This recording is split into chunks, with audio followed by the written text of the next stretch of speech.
I bought my 15-acre property in rural Montana 3 years ago, and it was everything I had dreamed about since leaving the chaos of Los Angeles behind.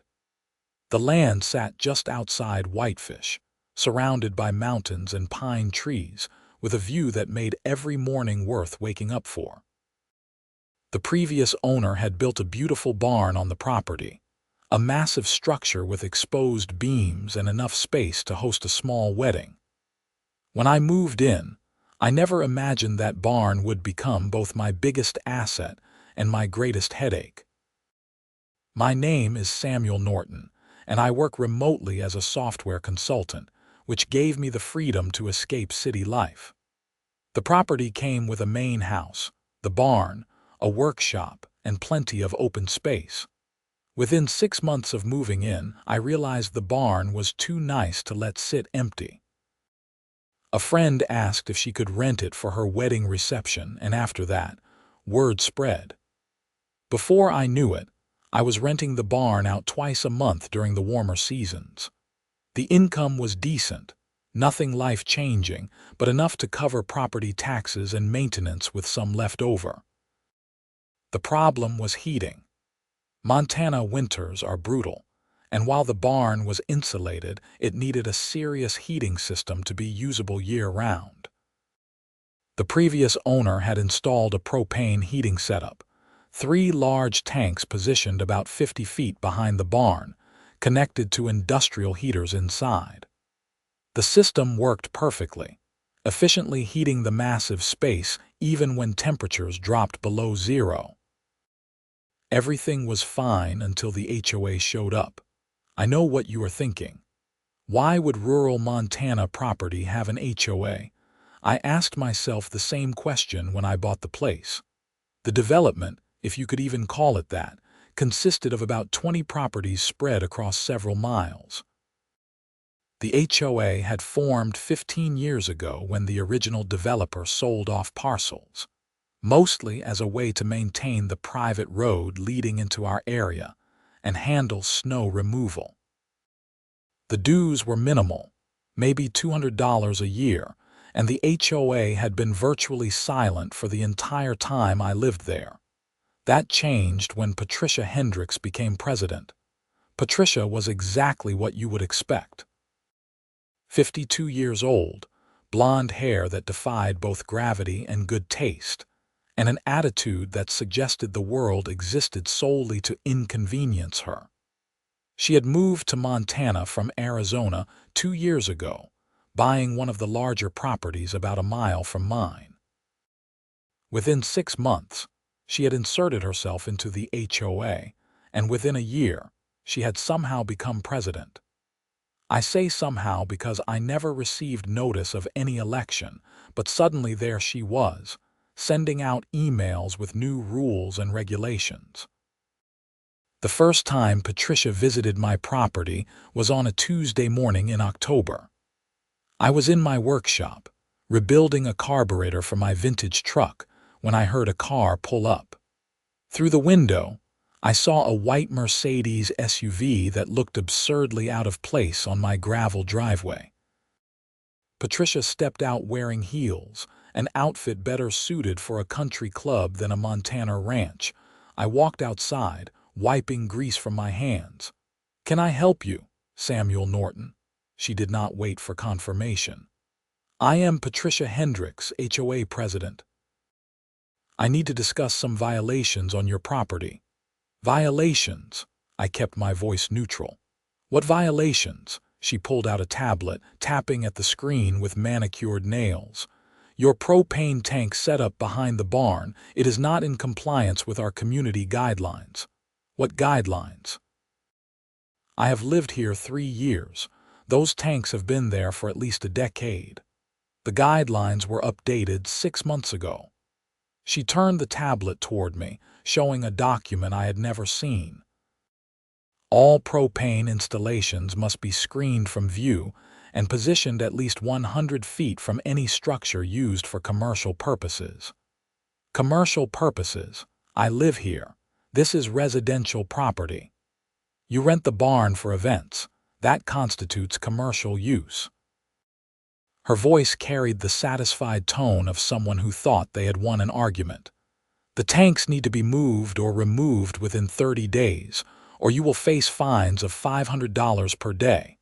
I stared at her. "You are joking." "I do not joke about community standards, Mr. Norton. This is about maintaining property values and safety standards." Safety standards. Those tanks have been inspected and certified. They are completely legal. Perhaps legal by county standards, but not by our HOA standards. You agreed to abide by HOA rules when you purchased the property. She was right about that, technically. The purchase agreement included HOA membership, though at the time it seemed like a formality. I never received notification about these new guidelines. They were emailed to all residents 6 months ago and posted on the HOA website. What HOA website? We did not have a website last time I checked. Patricia smiled, the kind of smile that made me want to walk away. We created one as part of our modernization initiative. All residents were notified. I never got that email. That sounds like a personal problem, Mr. Norton. Regardless, ignorance of the rules does not exempt you from following them. 30 days. She handed me a printed notice, turned on her heel and walked back to her Mercedes, struggling only slightly as her heels sank into the gravel. I stood there holding the notice, watching her drive away. The document listed my supposed violations in bureaucratic language, with references to sections and subsections of rules I had never heard of. At the bottom was Patricia's signature and a stern warning about accumulating fines. That evening, I called my neighbor, Tom, who lived on the property closest to mine. Tom was in his 60s, a retired contractor who had lived in the area for 20 years. "Yeah, she has been making waves," Tom said when I explained the situation. "She sent me a notice last month about my fence not being the right color. Can you believe that? I have had that fence up for 15 years. Did you change it? Hell no." I wrote her back saying she could take her paint samples and shove them where the sun does not shine. Have not heard from her since, but I figure it is only a matter of time. Can she actually enforce these fines? Tom was quiet for a moment. That is the tricky part. The HOA has some enforcement power written into the covenants. If you do not pay fines, they can put a lien on your property. Whether a judge would actually uphold these particular rules, I do not know. It would cost you money to fight it, though. That was what I was afraid of. Even if I was right, fighting the HOA in court would cost thousands in legal fees. Patricia probably knew that, counting on people to comply rather than fight. Over the next few days, I researched my options. Moving the propane tanks would cost at least $15,000. The tanks were heavy, the installation complex, and finding a location that met Patricia's arbitrary requirements while still being functional would be nearly impossible. The alternative was removing them entirely and installing a different heating system, which would cost even more. I had a wedding booked in the barn in 3 weeks, then 2 more events before winter. The barn rental income was not huge, but it mattered. More than that, I liked hosting events. There was something satisfying about seeing people celebrate in a space I maintained. On day 10 of my 30-day deadline, I received another visit. This time, Patricia brought backup. A man in his 40s climbed out of the passenger seat of the Mercedes, carrying a clipboard and wearing a polo shirt with HOA inspector embroidered on it. "Mr. Norton, this is Derek Mills, our compliance inspector." Patricia gestured to him like he was royalty. "We are conducting a follow-up inspection." "Inspector? Since when does our HOA have an inspector?" "Since we professionalized our operations," Patricia said. "Derek has experience with code enforcement in Phoenix." Derek walked past me without asking permission, heading straight for the barn. I followed, anger building but keeping quiet. They could inspect whatever they wanted from outside, but I was not letting them in without a warrant or whatever the HOA equivalent was. Derek walked around the barn, taking photos with his phone. He spent extra time photographing the propane tanks, getting close-ups of the connections and safety labels. Patricia trailed behind him, nodding approvingly. "The tanks are in perfect working order," I said. "Certified and inspected by the county last year." "County inspection is not HOA inspection," Derek said, his voice flat. "I am noting that there is no protective barrier around the tanks, no fire suppression system, and inadequate clearance from the structure." Inadequate clearance. They are 50 feet away. Our standards require 100 feet for commercial structures. This is not a commercial structure. It is a barn on residential property. Patricia jumped in. "You charge money for people to use it. That makes it commercial. By that logic, every house with a rental room is commercial. If those houses had dangerous propane installations, they would be violations too." Patricia crossed her arms. "Mr. Norton, you are making this more difficult than it needs to be. Simply comply with the rules and there will be no problem." "Comply with rules that will cost me $15,000 to satisfy. The cost of compliance is not the HOA's concern. Property safety is." Derek finished his photos and walked back to where we stood. "I am recommending immediate compliance required. These tanks present a clear hazard." "A hazard based on what expertise?" "Based on my 15 years of code enforcement experience. In Arizona. Different state, different codes, different climate." Derek's jaw tightened. "Safety is safety, Mr. Norton." They left shortly after, promising that official documentation of the inspection would be mailed to me. I stood in my driveway, hands clenched, trying to figure out my next move. The wedding that weekend went perfectly. The barn looked beautiful.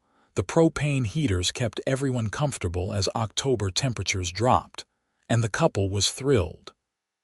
As I helped them pack up their decorations, the bride hugged me and said it was exactly what they had dreamed of.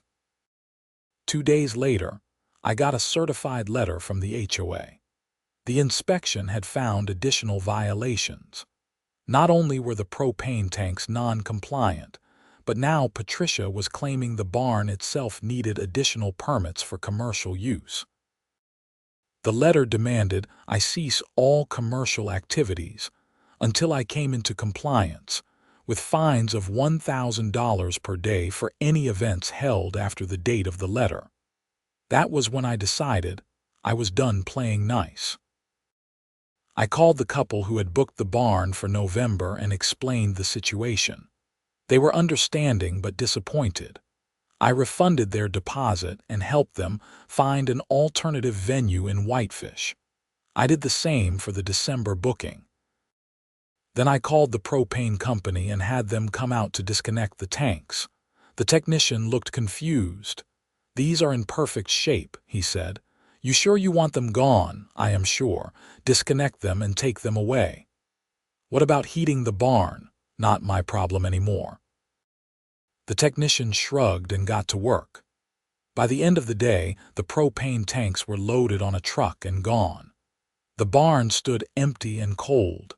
I sent an email to Patricia, copying the entire HOA board, which consisted of her and 2 other people I had never met. The email was professional and brief. I explained that I had removed the propane tanks to comply with HOA demands, and that, as a result, I would no longer be renting the barn for events since it could not be properly heated. I thanked her for her dedication to safety. Her response came within an hour. She congratulated me on coming into compliance and said she looked forward to seeing my property maintain community standards. I thought that was the end of it. I was wrong. 3 weeks later, I got a phone call from a number I did not recognize. The woman on the other end introduced herself as Wendy Foster, and she sounded upset. Mr. Norton, I am calling about the barn rental for my daughter's wedding in January. I have been trying to reach you for days, but you have not responded to my emails. I am sorry. What emails? I did not get anything from you. I sent 3 emails to the address listed on your website. I do not have a website. There was a pause. The website for Norton Barn Events. It has photos of your barn and a contact form. I pulled up my laptop while keeping her on the phone. A quick search brought up a professional-looking website I had never seen before. It featured photos of my barn, some of which I recognized from the wedding I had hosted, along with descriptions of the property and a booking form. Mrs. Foster, I did not create this website. Someone else did. But you own the barn, right? The one on Mountain View Road outside Whitefish. Yes, but I am not renting it anymore. I shut down the rentals last month. Shut down? But I paid a deposit of $2,000. The wedding is in 6 weeks. My stomach dropped. You paid a deposit to who? To the email address that responded to my inquiry. Patricia Hendricks. She said she was managing the property. I closed my eyes, feeling a headache building. Mrs. Foster, I need you to send me all the emails you exchanged with this person. Patricia Hendricks does not manage my property. She is the president of our HOA, and I think something very wrong is happening here.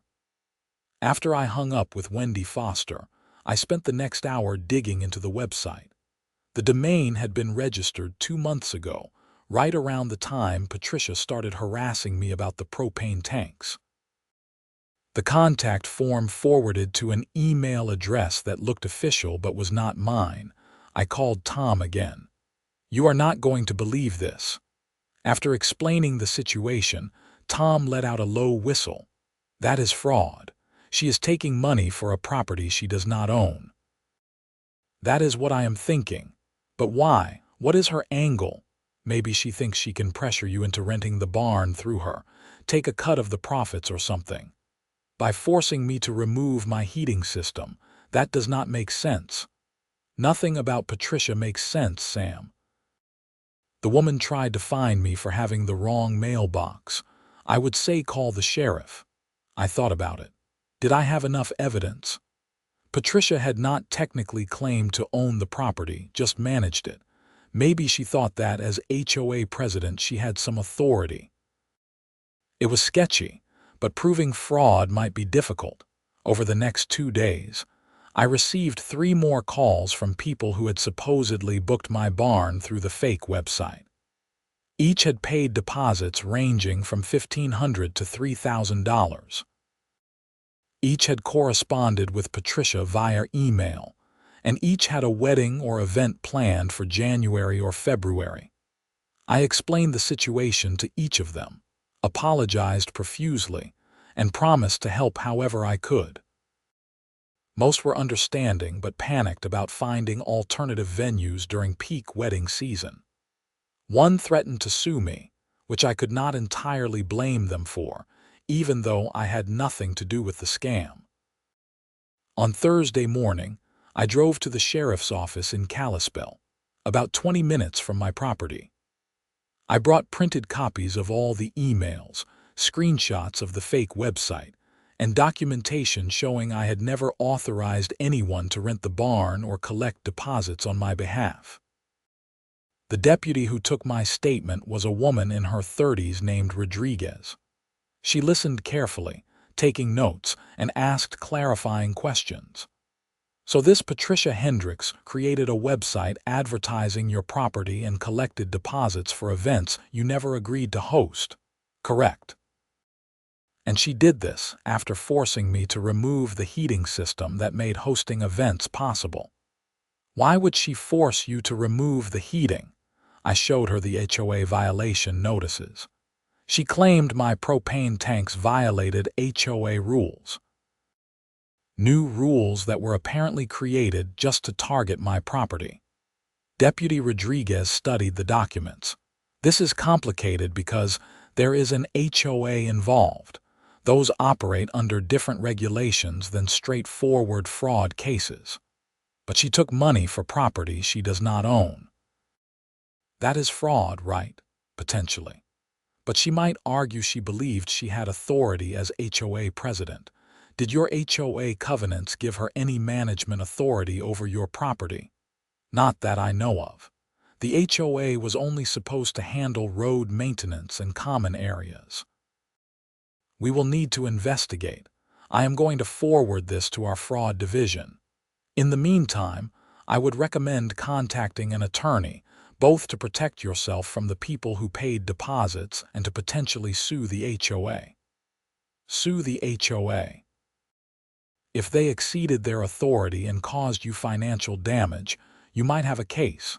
But that is above my pay grade. Talk to a lawyer. I left the sheriff's office feeling unsettled. This was spiraling into something much bigger than a simple HOA dispute.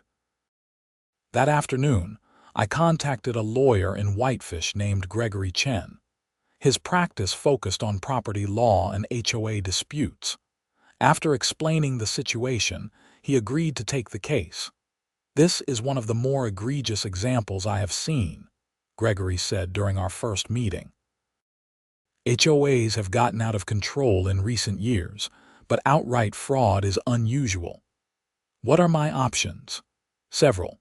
First, we file a complaint against Patricia Hendricks personally for fraud and misrepresentation. Second, we challenge the HOA rules she used to force you to remove your propane system.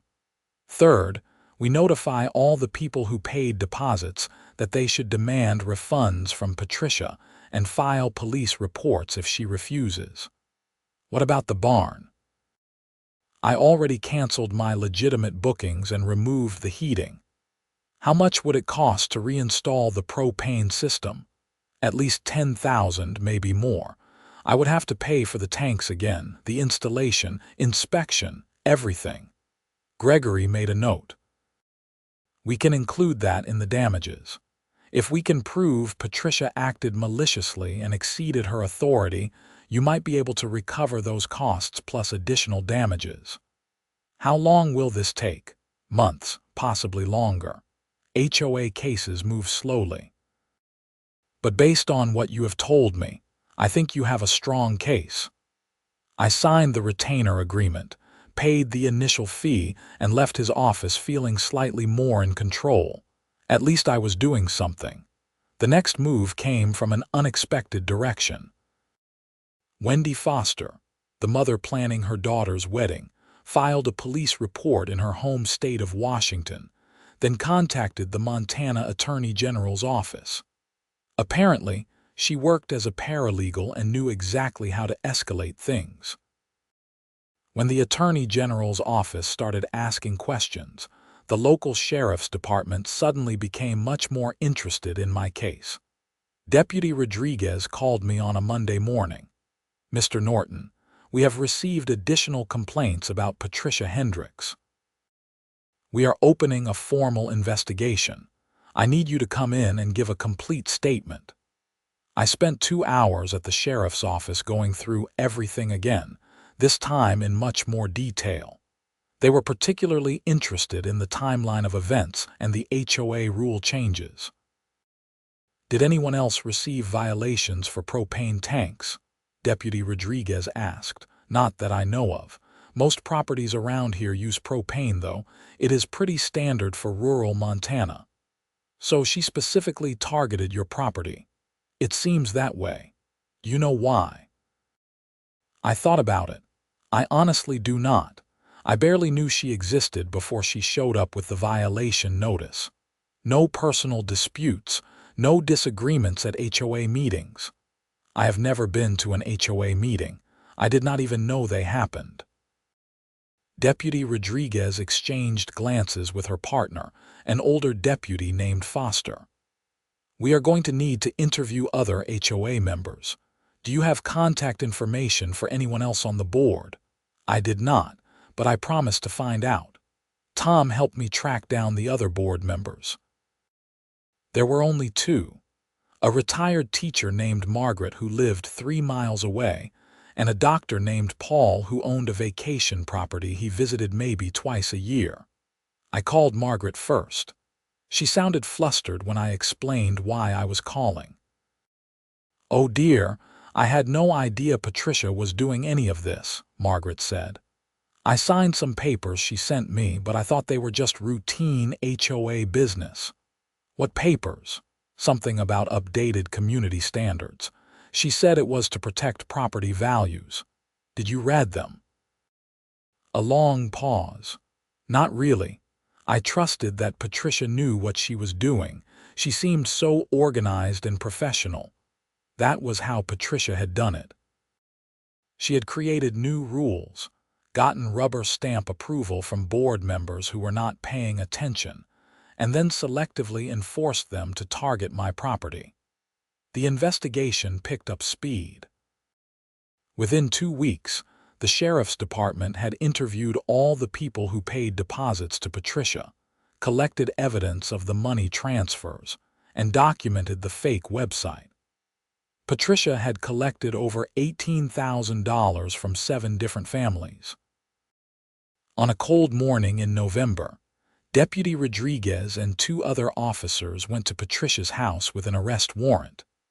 I heard about it from Tom, who heard about it from Margaret, who apparently lived for local gossip despite being oblivious to HOA fraud.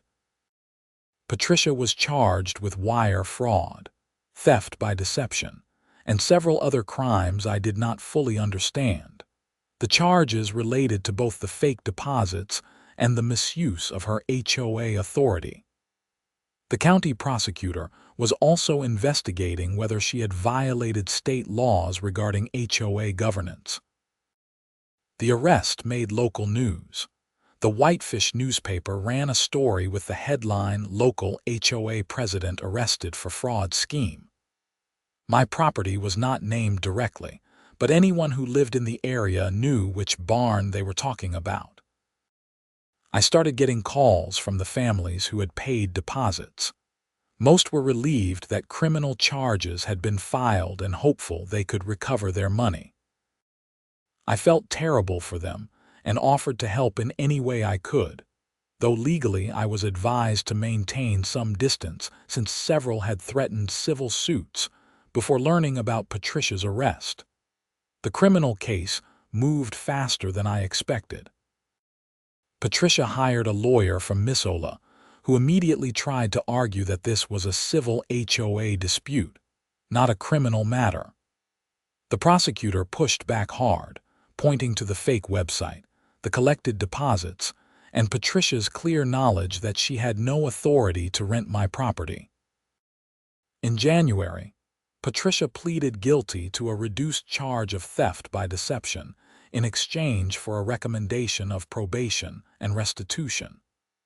Part of the plea deal required her to resign from the HOA board and pay back all the deposits plus interest and damages. I attended the sentencing hearing with Gregory Chen. The courtroom was small, and only a few people were present. Patricia looked diminished somehow, her usual confidence replaced with obvious anxiety. She stood before the judge, who was a no-nonsense woman in her 60s named Collins. Judge Collins reviewed the case file. "Miss Hendricks, you have pleaded guilty to theft by deception involving $18,000 taken from 7 families. Do you have anything to say before I impose sentence?" Patricia's lawyer stood. "Your Honor, my client deeply regrets her actions. She has no prior criminal record and has already begun making restitution payments. She asks for the court's mercy." "Miss Hendricks," Judge Collins looked directly at Patricia. "I asked if you had anything to say." Patricia cleared her throat. "I am sorry, Your Honor, I made a terrible mistake. I thought I was helping maintain community standards, and things got out of hand. I never meant to hurt anyone." Judge Collins did not look impressed. "You created a fake website, collected thousands of dollars for property you do not own, and targeted a homeowner who was operating entirely legally. This was not a mistake that got out of hand. This was a calculated scheme. Your Honor, I truly believed." "What you believed is irrelevant. You defrauded 7 families and damaged Mr. Norton's reputation and business. I am inclined to reject the plea agreement and send this to trial." Patricia's lawyer jumped in. "Your Honor, the state has agreed to the plea. Miss Hendricks has cooperated fully and is making restitution."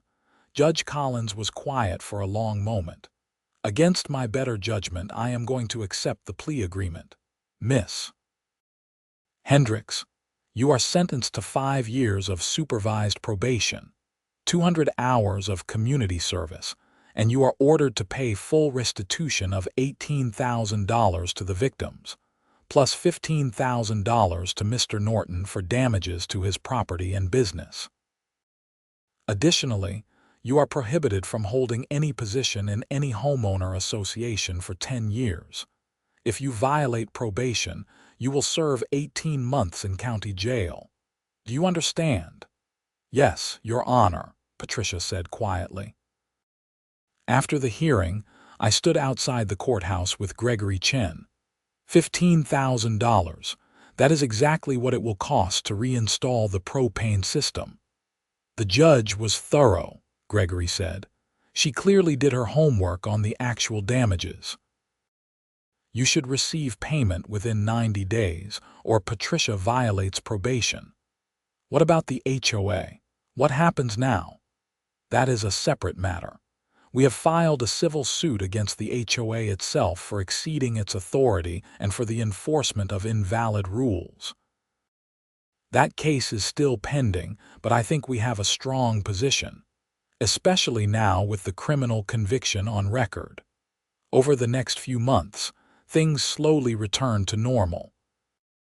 Patricia paid the restitution, though I heard through the grapevine that she had to sell her Mercedes to come up with the cash. She moved away from Whitefish shortly after, and I never saw her again. The civil case against the HOA settled out of court. The HOA agreed to invalidate all the rule changes Patricia had implemented, pay my legal fees, and reduce annual dues for the next 3 years.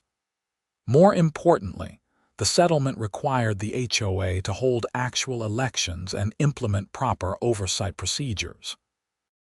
Tom ended up becoming the new president, mostly because no one else wanted the job. With the restitution money, I hired the propane company to reinstall the heating system. This time, I made sure to document everything and get written confirmation from the new HOA board that the installation was approved and compliant. By March, the barn was heated again. I reached out to some of my old clients and let them know I was back in business. Word spread quickly, and within a month I had bookings through the summer. Wendy Foster's daughter's wedding had long since passed. They had found an alternative venue, though it cost more and was not exactly what they wanted. I felt bad about that, even though it was not my fault. In April, Wendy called me. "Mr. Norton, I know this is unusual, but my daughter's wedding was not quite what we hoped for. The venue was fine, but it was not the barn she had fallen in love with from the photos. I am sorry about that. If I had known what Patricia was doing, I know. That is not why I am calling. My daughter and her husband want to have a vow renewal ceremony for their 1-year anniversary. Would you be willing to host it at the barn? We would pay full price, of course." I smiled. "Mrs. Foster, I would be happy to host it, and there will be no charge. It is the least I can do after everything you all went through." "That is incredibly generous. It is the right thing to do." The vow renewal ceremony took place on a beautiful Saturday in January, exactly 1 year after their original wedding date. The barn was warm and welcoming, the propane heaters working perfectly. About 50 people attended, and the couple looked genuinely happy. Wendy Foster hugged me after the ceremony, tears in her eyes. "This is what we wanted all along," she said. "Thank you for making it happen." I am glad I could help. As I watched the guests celebrate, I thought about everything that had happened. The HOA dispute, the fraud, the legal battles, All of it because Patricia Hendricks decided she knew better than everyone else how properties should be managed. The whole thing could have been avoided if she had just left well enough alone. Tom stopped by the barn that evening after the event had ended. I was cleaning up, stacking chairs and sweeping confetti.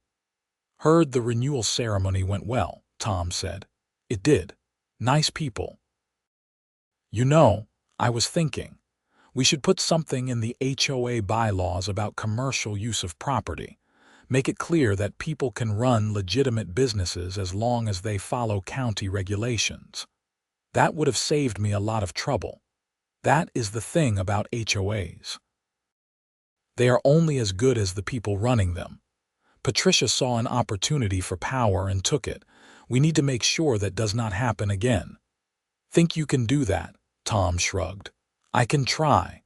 Most people around here just want to be left alone. That is why we moved to rural Montana in the first place." Amen to that. After Tom left, I locked up the barn and walked back to my house. The night was clear, stars visible in a way they never were in Los Angeles.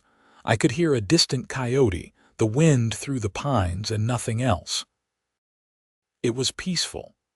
The next morning, I received an email from a couple in Bozeman asking about renting the barn for their wedding in July. I responded promptly, providing pricing and availability. It felt good to be back in business, to have won against an HOA that had overstepped its bounds. Over the following months, I stayed involved with the HOA in a way I never had before. I attended meetings, voted on proposals, and made sure I understood exactly what rules were being implemented. Tom did a good job as president, focusing on actual community needs like road maintenance and snow removal rather than arbitrary aesthetic rules. In June, the local newspaper did a follow-up story on the HOA fraud case. The reporter interviewed me, and I talked about the importance of HOA oversight and homeowner involvement. The story ran with a photo of the barn, looking beautiful in summer sunlight. "You have become the poster child for HOA resistance," Tom joked when he saw the article. "I just did not want to be pushed around," I said. "The rules should serve the community, not the other way around. You should run for the board." "Absolutely not. I am happy letting you handle that mess," Tom laughed. "Fair enough. The wedding season that summer was my busiest yet." Apparently, the newspaper article had generated interest, and people liked the story of the barn that survived an HOA dispute. I hosted 15 events between May and September, each one successful and profitable. In August, I got a letter from the Montana Attorney General's office. They were conducting a broader investigation into HOA abuses across the state and wanted to include my case as an example. I agreed to participate, hoping it might lead to better regulations and protections for homeowners. The investigation led to proposed legislation that would increase oversight of HOAs, require more transparency in rule-making, and make it easier for homeowners to challenge arbitrary decisions. The bill was introduced in the state legislature in January and passed with bipartisan support by March. I was invited to the bill's signing ceremony in Helena. Governor Walsh gave a short speech about property rights and community governance before signing the bill into law. Afterward, he shook my hand. "Your case highlighted some real problems with HOA oversight," he said. "This law would not have happened without people like you standing up." "I just wanted to heat my barn, sir," he laughed. "Sometimes the most important fights start with simple things." Back home, life settled into a comfortable rhythm. The barn bookings continued, the propane system worked perfectly, and the HOA focused on actual community needs. I even expanded my business slightly, offering additional services like catering recommendations and decoration setup. Tom remained HOA president for 2 more years before passing the role to Margaret, who had learned her lesson about paying attention to what she signed. The board grew to 5 members, all of whom actually attended meetings and read proposals before voting. Patricia Hendricks became a cautionary tale in the area, the HOA president who thought she could commit fraud and get away with it. I heard occasional updates. She had moved to Idaho, was working a regular job, and was presumably staying out of trouble. I bore her no personal ill will, though I would never forget what she put me through. 3 years after the initial propane dispute, I was hosting a wedding on a cold October evening. The barn was warm and glowing, filled with guests dancing and celebrating. I stood outside for a moment, looking at the property I had nearly lost to HOA overreach. My phone rang. It was Gregory Chen, my lawyer. "Sam, I wanted to let you know the final civil judgment came through. The HOA's insurance paid out the last of the settlement. You are officially done with all the legal proceedings. That is great news. It was a hell of a case, you should be proud. Not many people would have fought back the way you did. I did not really have a choice. Everyone has a choice. You chose to stand your ground, that matters." After the call ended, I went back inside the barn. The bride and groom were cutting their cake, surrounded by friends and family. The propane heaters hummed quietly, keeping everyone comfortable despite the dropping temperatures outside. This was what I had fought for. Not just the income, though that mattered. Not just the property rights, though those were important. I had fought for the ability to use my land the way I saw fit, to run a legitimate business without arbitrary interference, and to maintain the life I had built in Montana. The HOA dispute had been exhausting, expensive, and stressful. But it had also taught me valuable lessons about standing up for yourself, about the importance of community involvement, and about the dangers of unchecked authority in any form. As I watched the wedding guests celebrate, I realized that Patricia Hendricks had actually done me a favor in a twisted way. Her overreach had forced me to get involved, to pay attention, and to fight for something I believed in. The barn was more than just a structure now. It represented resistance against petty tyranny and the victory of common sense over bureaucratic nonsense. The wedding ended around midnight. I helped the couple load their gifts into their car and watched them drive away, newlyweds starting their life together in a barn that had survived an HOA president's fraud scheme. I locked up, checked the heaters one last time, and walked back to my house under a star-filled Montana sky.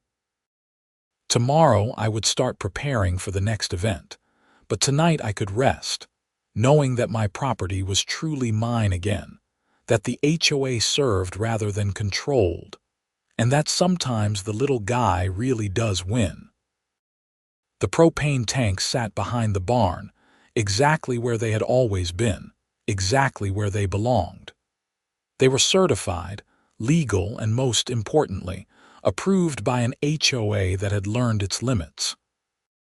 The heaters they powered would keep the barn warm through winter, allowing me to host events year-round and build the business I had always wanted. In the end, Patricia Hendricks had demanded I remove my propane setup, so I had stopped heating the barn she was trying to rent for events. Her scheme had collapsed, justice had been served, and my property was better protected than ever before. It was not the story I expected when I bought 15 acres in rural Montana, but it was the story I got. And despite all the trouble, I would not change how it turned out. Sometimes you have to fight for what is yours, even if it means taking on an entire HOA and exposing fraud along the way. The barn stood solid and warm in the Montana night, a testament to persistence, property rights, and the defeat of one particularly ambitious HOA president who learned that some homeowners will not back down, no matter how official the violation notices look.